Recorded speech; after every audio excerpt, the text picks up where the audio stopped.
আসসালামু আলাইকুম রহমতুল্লাহি বারাকাতু। সুধী দর্শক, আশা করি সকলে ভালো আছেন। আজকে আপনার রিপিট ব্রিডিং বা পূর্ণ গরম হওয়া, বারবার গরম আসা কিন্তু কনসেপ্ট করে না, এ বিষয় নিয়ে আলোচনা করব। কোনো গরু যদি স্বাভাবিক স্ট্রাস চক্রে পূর্ণ গরম হয় এবং 3 বা তার অধিক বার পাল বা ক্রিমিক প্রজনন করা সত্ত্বেও গর্ভধারণ করে না, এই জাতীয় গাভীকে রিপিট ব্রিডার বা রিপিট ব্রিডার গাভী বলে। তো এইগুলার কারণ আসলে কি? কারণ হলো জরায়ুতে জীবাণুর সংক্রমণ, ইউটেরাস সঠিকভাবে নির্ণয় করতে না পারা, সময় মতো ও যথাস্থানে সিমেন্ট না দেওয়া, আর অপর্যাপ্ত ও নিম্নমানের সিমেন্ট দ্বারা কৃমি প্রজনন করানো, অদক্ষ প্রজনন সহকারী, হরমোন ভারসাম্যহীনতা, ওভারিয়ান সিস্ট, হরমোনের ভারসাম্যহীনতা ও ওভারিয়ান সিস্ট ইত্যাদি, যৌন অঙ্গের বিকলাঙ্গতা, গাভীর অপুষ্টিতে ভোগা। পশু নির্দিষ্ট কিছু লক্ষণ দেখে এই রোগ নির্ণয় করতে হয়। পশু নির্দিষ্ট ঋতুচক্রে ডাকে আসে, তবে প্রজনন করানোর পর গর্ভধারণ হয় না। গরমকালে অনেক সময় খুব কম ও দীর্ঘ হতে দেখা যায়। জরায়ু হতে নিশ্চিত মিউকাসের রং অনেক সময় খুব পাতলা এবং ঘোলাটে হতে পারে। পশুর যোনি পথের মিউকাসের পরিমাণ খুব কম বা বেশি পরিমাণ ভাঙে। রোগ নির্ণয় করবেন কিভাবে? রোগ নির্ণয় উল্লেখযোগ্য উপসর্গ ও রোগের ইতিহাস জেনে এ রোগ নির্ণয় করা যায়। রেকটাল পালপেশনের মাধ্যমে যৌন অঙ্গে পরিবর্তন, যেমন ওভারিতে ফলিকুলার সিস্ট বা লিউটিয়াল সিস্ট বা জরায়ু সংক্রমণ ইত্যাদি দেখে এ রোগ নির্ণয় করা যায়। চিকিৎসা আসলে কি দিবেন? চিকিৎসা সুনির্দিষ্ট কারণ চিহ্নিত করতে হবে আগে, তারপরে চিকিৎসা দেওয়া উত্তম।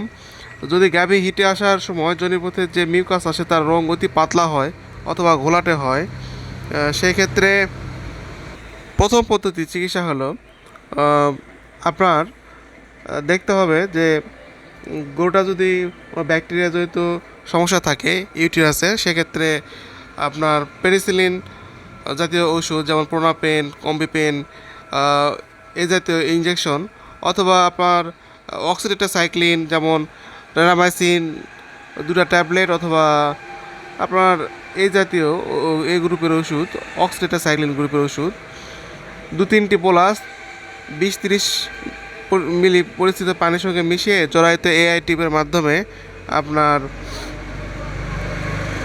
3 দিন দিলে এই রোগ হতে রক্ষা পাওয়া যায়। এ পদ্ধতিতে দক্ষ ভেটেরিনারিয়ান বা এফএআই গুণ ছাড়া করা খুব কঠিন। অথবা আপনারা গরুকে পটাশিয়াম পার ম্যাগনেট 0.01% সলিউশন দিয়ে জরায়ুর ডুস্ক্যানের মাধ্যমে আপনার ধৌত করে দিতে হবে 5-7 দিন। সঙ্গে অক্সিটেট্রাসাইক্লিন গ্রুপের অ্যান্টিবায়োটিক যেমন রেনামাইসিন, তারপর টেকনোমাইসিন, যে কোনো একটি 10 মিলিমিটার করে মাংসপেশিতে পরপর 5-7 দিন দিতে হবে।